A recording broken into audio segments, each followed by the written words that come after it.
implodiu a direita bolsonarista. E por mais que seja importante falar de nós mesmos, tá? E assim, estamos crescendo e acho que a última semana foi muito boa para que o Brasil entenda que temos uma candidatura. Ainda há, da parte de muitos institutos de pesquisa, a tentativa de ficar, né, negando a realidade. É o COPE, não existe Renan. Então, se é uma pesquisa do instituto que chama Futura. E assim, pessoal do Instituto Futura, eu sei que vocês são um instituto ligado à turma do Tarcísio. Eu sei, todo mundo sabe. Todo mundo sabe. Vocês são um instituto ligado à turma do Tarcísio. Aí vocês fizeram uma pesquisa ali e tal. Legal, já entendemos tal. Saiu uma outra também. E os caras ficam, né, simplesmente me ignorando. Fingindo que não existo. Cara, não vai rolar, tá? Eu sou pré-candidato à presidência da República mesmo. Eu estarei lá. É uma dica, assim, se eu for muito mal, no mínimo vocês vão precisar falar comigo no segundo turno. Tô falando dos outros candidatos. E institutos de pesquisa, vocês terão que fazer pesquisa sobre o Partido Missão pro resto da vida de vocês. Então, assim, pô, de maneira muito, muito clara, muito simples. Não faz besteira logo no começo. Nossa memória não é curta. Nossa memória não é curta. Então, assim, bota lá o meu nome nas pesquisas, mesma coisa com os nomes dos pré-candidatos nossos aos governos, entendeu? Não causa. Não causa. Eu sei que muitos aí estão sempre a serviço, um é do Lula, outro do Tarcísio, outro não sei o quê. Baixa a bola e vamos falar as coisas da maneira certa, vamos pesquisar da maneira certa, tá? Não vamos ficar de putaria aqui, não. Tu concorda, Rafael Almeida? Concordo, Renan. Entendeu? É verdade. Então, vamos lá. Então os institutos eles ficam tentando, né, empurrar aí e ficar nessa leitura bizarra da realidade, tá? E isso tá acontecendo, não é por mais que eles fiquem ignorando, mas nós estamos crescendo, né? Se for pegar, eu sou no Google Trends, né? Eu fui nessa crise Flávio Bolsonaro, não precisa entrar, Rizzo, depois a galera entra mesmo.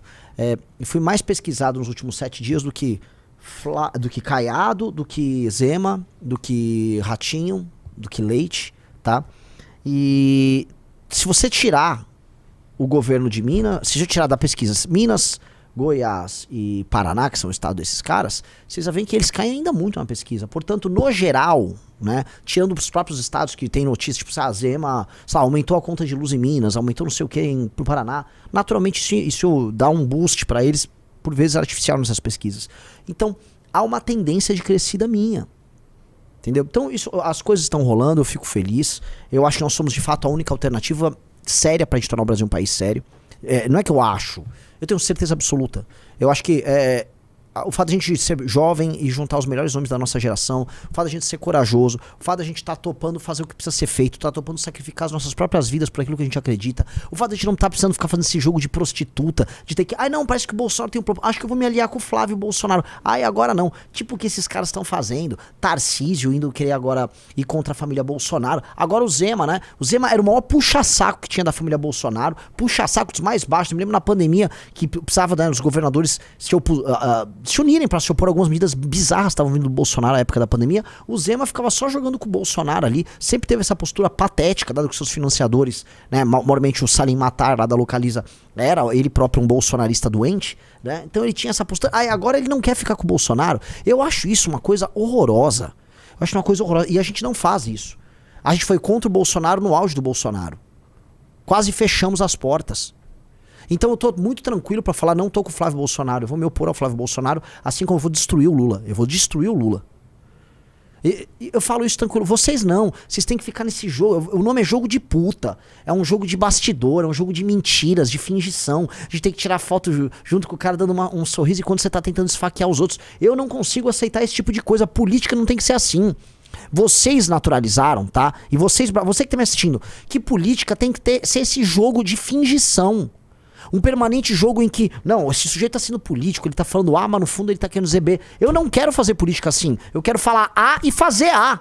Até porque quando você fala A, finge que quer B e entrega C, no fim do dia, alguém foi ludibriado no caminho. E quase sempre é o próprio eleitor. Por isso que vocês não entregam o que vocês se comprometem.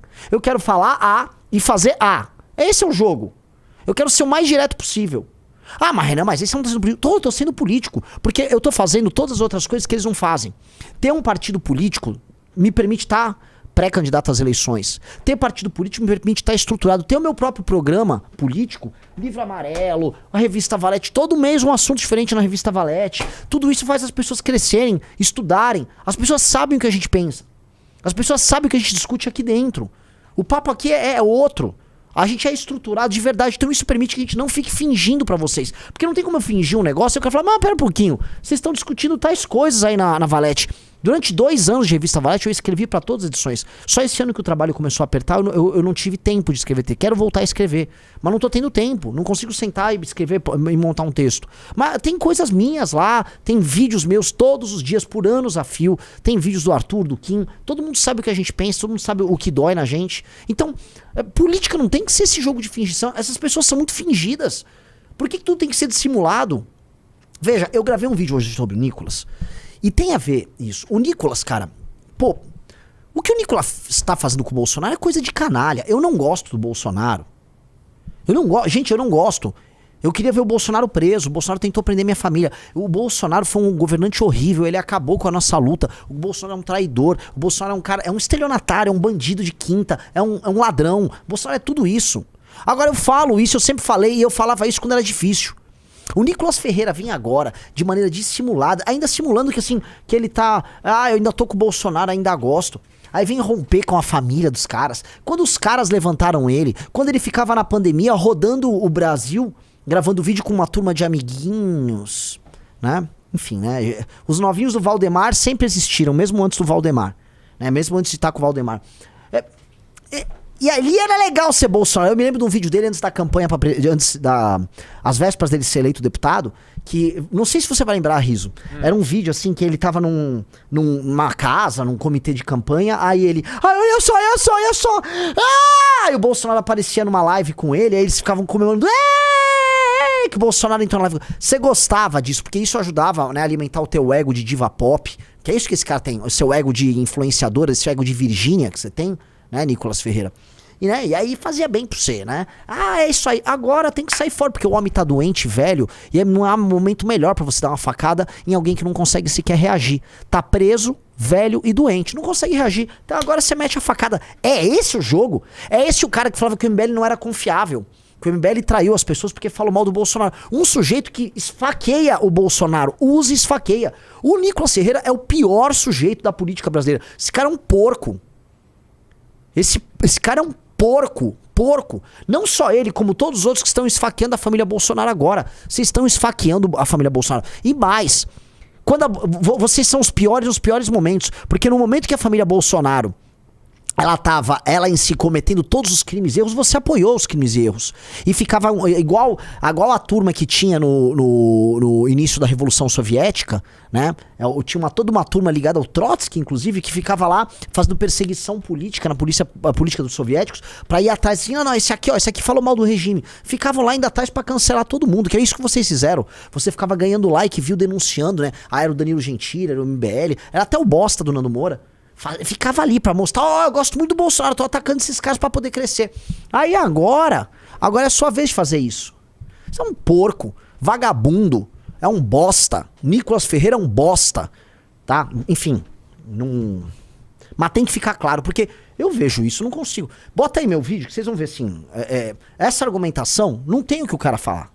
O cara, né, no momento assim, tinha roubo de barra de ouro de pastor evangélico do Ministério da Educação. Aras na PGR, todas aquelas traições. Aí agora tá traindo porque não gosta do Flávio. É porque a Magnitsky, né? Que? É isso? Vamos ver.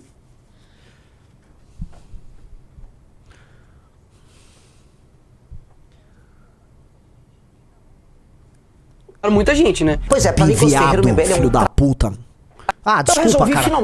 Olha que dissimulado. O MBL enganou muito. Enganou quem? A gente falava na cara dura, o seu viado do caralho. Palavrão, Renan. Vai tomar no cu, cara. Desculpa. Palavrão, desculpa. É que eu vejo essa carinha de... Vim, vai lá.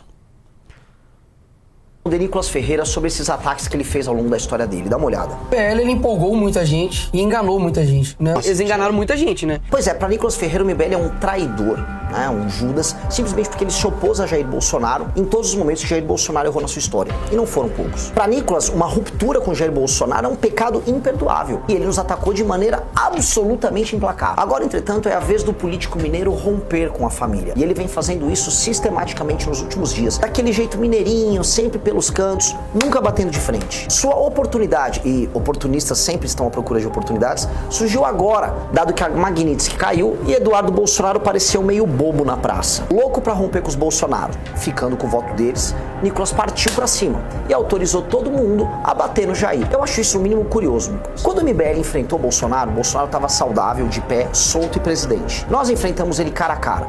Nós atacamos ele quando ele destruiu a Lava Jato. Nós atacamos ele quando ele sabotou a Lava Toga. Nós atacamos ele quando ele tentou acabar com o pacote anticrime do Sérgio Moro. Nós atacamos ele quando ele passou o juiz de garantias. Nós atacamos ele quando ele e seus filhos comemoraram que Lula foi solto, porque isso seria bom para as eleições. É muito melhor o Lula solto. O Lula solto vai reviver aquele sentimento antipetista que uniu todo mundo nas ruas para tirar Dilma Rousseff. Em todos esses episódios, quando qualquer pessoa séria e corajosa de direita devia se posicionar para defender a causa certa e não a pessoa adequada, você se calou. Na verdade, você nem se calou, você atacou a gente. Nós e todos aqueles que apontavam os erros e os crimes cometidos pela família Bolsonaro. Para você era conveniente surfar a popularidade nesse momento e ganhar os milhões de votos que você obteve na sua eleição de deputado.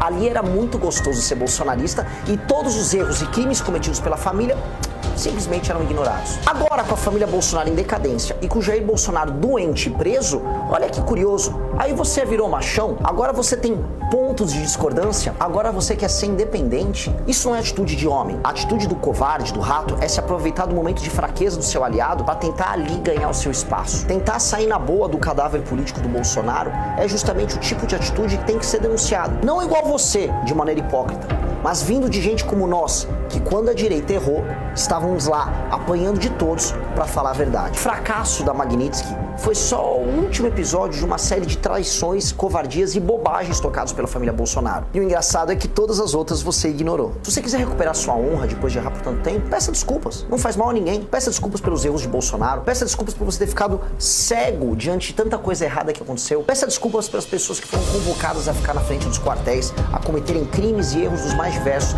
a se colocarem em risco em nome de um líder que você colocou lá em cima e que agora quer colocar lá pra baixo, a 7 palmos no chão. Esse tipo de coisa vale mais do que like e seguidor. Significa hombridade e postura na hora que importa. Espero contar com ele e com todos vocês para construir um Brasil melhor. Meu nome é Renan Santos e eu sou do Partido Missão. É isso aí, galera. A real é o seguinte, né? Não chega a ser irônico também agora, nesse momento da história, que o Bolsonaro, após usar e trair tantas pessoas ao redor dele, esteja vendo isso basicamente se repetir contra ele. Agora ele tá preso, ele tá sendo usado e traído. Usado e descartado, usado e descartado, usado e descartado. Usado e descartado o tempo todo. Né? Ou seja, tá lançando agora o filho dele, Flávio, né? E aí a reação dos aliados mais próximos, né? É Tarcísio, são os governadores, que todos ficavam arrotando o bolsonarismo. Não, a gente vai se unir. Mas vocês vão, Aí vocês vão? Tô entendendo isso. Não houve, da parte de vocês, governadores, mesma coisa, igual a Beyoncé de Ouro Preto. Não houve da parte dos governadores nenhum tipo de oposição ao Bolsonaro quando o Bolsonaro cometia crimes e que o Bolsonaro fazia o que fez. Aí agora vocês têm uma opinião, sustenta o fogo, sustenta o Bolsonaro até o fim. Sustenta o Bolsonaro até o fim, pô.